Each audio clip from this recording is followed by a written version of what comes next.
بخاری مسلم میں حدیث ہے، نبی پاک صلی اللہ علیہ وسلم نے فرمایا 2 بندوں پر رشک کرو۔ کہو کیا بات؟ رشک کرو 2 بندوں۔ یا رسول اللہ کون کون سے؟ فرمایا ایک وہ مالدار جسے اللہ دولت دے اور وہ صبح بھی رب کے رستے میں خیرات کرے اور شام بھی رب کے رستے میں خیرات کرے، یہ قابل رشک ہے۔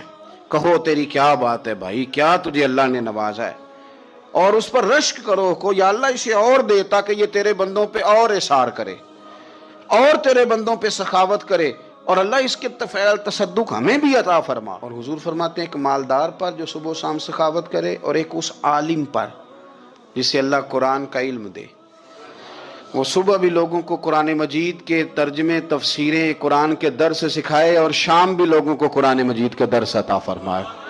اس پر رشک کرو، کہو کیا بات ہے یار تیری، تجھے اللہ نے کتنا نوازا۔